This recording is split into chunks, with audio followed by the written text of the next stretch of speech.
علی بھائی اگلا سوال ہے، میں نے بچپن سے اپنے بڑوں سے یہ بات سن رکھی ہے کہ اسلام میں پیٹ کے بل سونا منع ہے، بلکہ شاید یہ جہنمیوں کا طریقہ ہے۔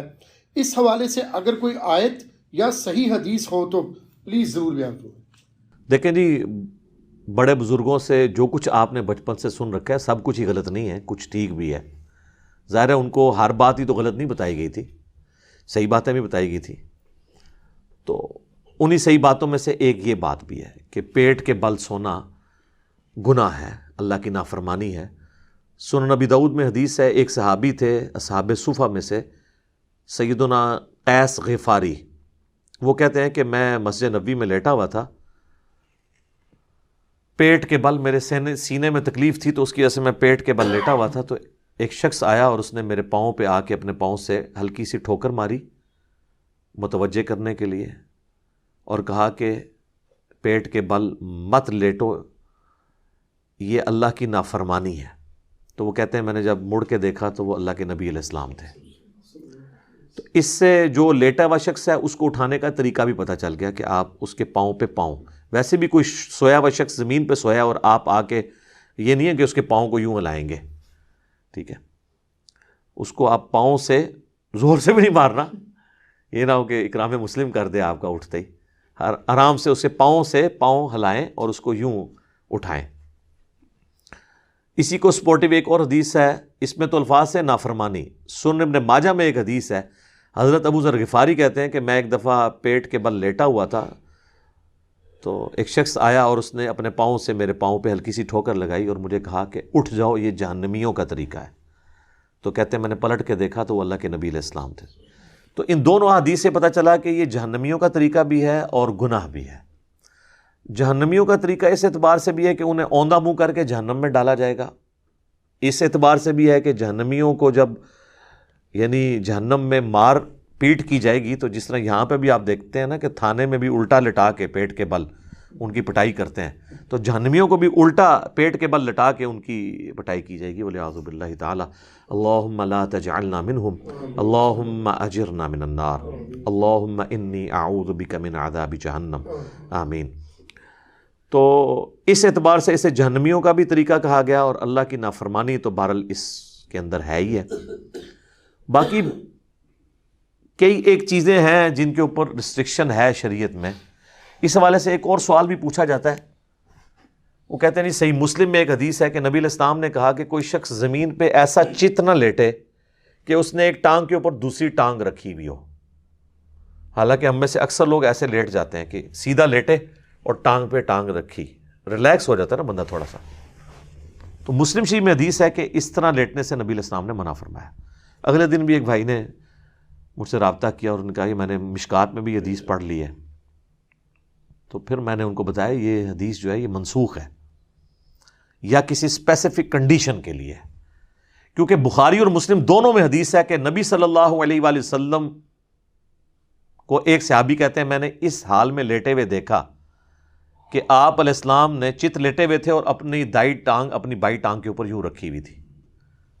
اچھا، امام مسلم نے بڑی پیاری ترتیب لگائی ہے، یہ جو منع فرمانے والی حدیث ہے نا وہ پہلے لے کے آئے ہیں، اور پھر خود جو حضور کا عمل یہی والا تھا وہ حدیث بعد میں لے کے آئے ہیں، تاکہ ناسخ و منسوخ پتہ چل دے۔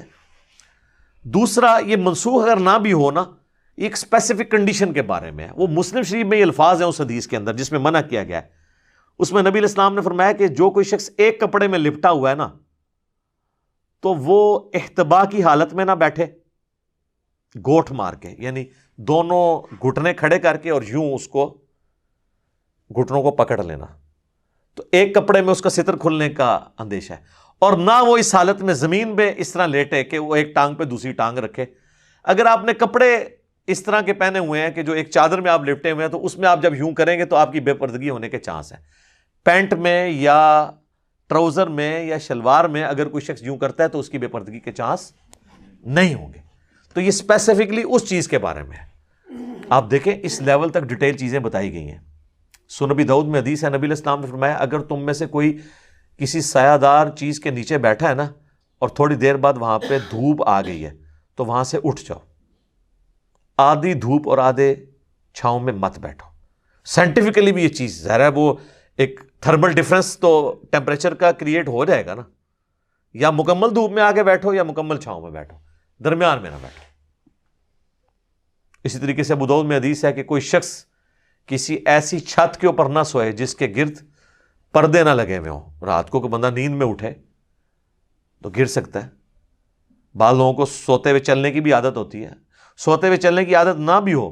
بعض اوقات ہمارے ساتھ عام حالت میں بھی ہوتا ہے کہ ہم جب صبح اٹھتے ہیں کئی بار پوری یعنی وہ بوٹ نہیں ہوا ہوتا دماغ, آپ کو اپنے گھر میں بھی نہیں پتہ چل رہا تھا میں کون سے کمرے میں آج سویا ہوا ہوں, تو کسی اور طرف چلا جاتا ہے.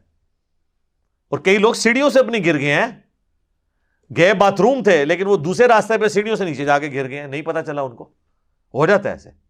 تو نبی علیہ السلام فرمایا ایسے آپ نے چھت پہ بھی نہیں سونا جس کے گرد پردہ نہ ہو, تاکہ اگر کوئی ایسا معاملہ ہو جائے تو پھر اپنے آپ کو ملامت کرنے والی بات ہے. بخاری مسلم میں ایک حدیث ہے, نبی علیہ السلام نے فرمایا کہ کوئی شخص رات کو اپنے گھر میں اس حال میں نہ سوئے کہ اس کا کوئی جو ہے وہ دیا وغیرہ بتی جل رہی ہو, اس کو بجھا کے سوئے. آگ انسان کی دشمن ہے, کیونکہ شیطان بھی آگ سے بنا ہے, وہ انسان کا دشمن ہے.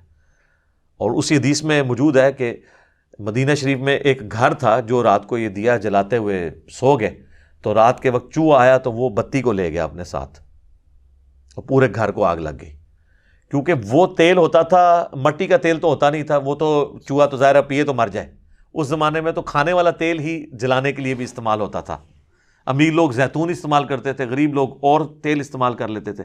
وہ تیل بیک وقت کھانے کے لیے ہنڈیا میں بھی استعمال ہوتا تھا اور آگ جلانے کے لیے بھی.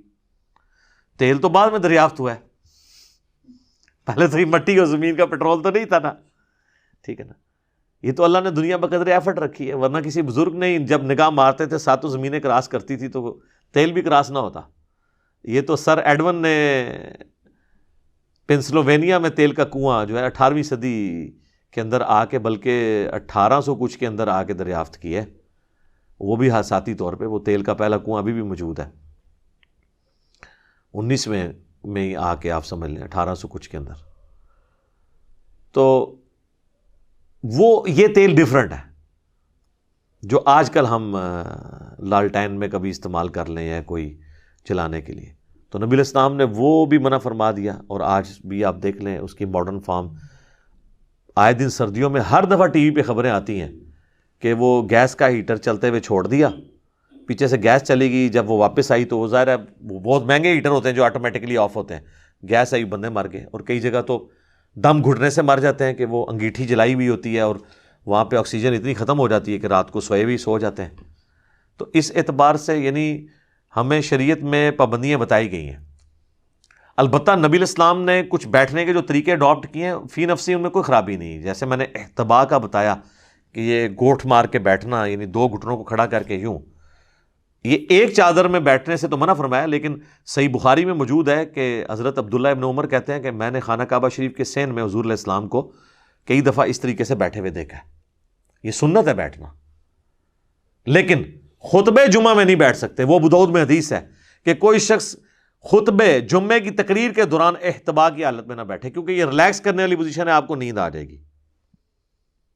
تو آپ نے اٹینٹو ہو کے بیٹھنا, یا دوزانوں بیٹھیں یا آلتی پالتی جسے ہم چوکڑی کہتے ہیں مار کے بیٹھنا, آلتی پالتی بیٹھنا, 4 زانوں بھی اسے کہتے ہیں. وہ بھی حدیث ہے ابو داؤد کے اندر, ترمذی کے اندر, کہ نبی علیہ السلام فجر کے بعد مسجد میں ہی آلتی پالتی یعنی 4 زانوں بیٹھتے تھے یہاں تک کہ سورج خوب بلند ہوتا, پھر آپ گھر واپس آتے. تو اس اعتبار سے بھی بیٹھنا سنت ہے. یہ تمام طریقے سنت ہے. بہرحال اس بات کی طرف واپس آئیں کہ پیٹ کے بل لیٹنا یہ گناہ بھی ہے, حرام بھی ہے, اور جہنمیوں کا طریقہ بھی ہے. یہ بات آپ نے جو سنی تھی وہ بالکل ٹھیک ہے, لہٰذا اس معاملے میں احتیاط کرنے کی ضرورت ہے. ٹھیک ہو گیا جی.